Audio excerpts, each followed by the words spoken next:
يا ايه يا ظريفة، ايه يا ظريفة يا لطيفة، انت يا خفيفة الظل يا ام دم عسل، يا ام دم عسل. مش وقت سخافاتك، مش وقت ظرافتك يا ظريفة. الناس في نكبة، الناس في نكبة. تستظرفي؟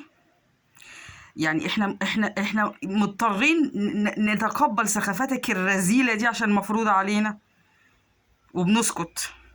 كمان تطلعي تسخفي على ناس في بلاد منكوبة بتحارب. يا شيخة حرام عليكي، وانتي في وسط زرافتك ولذاذتك ولطافتك دي، انتي مش واخدة بالك انك بتسيئي للبنانيات؟ انا بهدي النفوس، انا بس بهدي النفوس مش اكتر.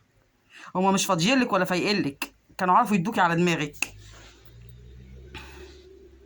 بطلي ظرف، مش كل حاجة تطلعي بيها ترند.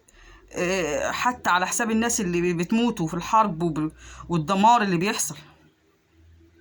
يعني انتي بتطلعي تغلسي وتستظرفي، والفراعين ومش الفراعين والفراعنة وفرعونك الصغير وفرعونك الكبير. هما ما بيدوروش على فرعون زي كده، ما بيدوروش على فرعون.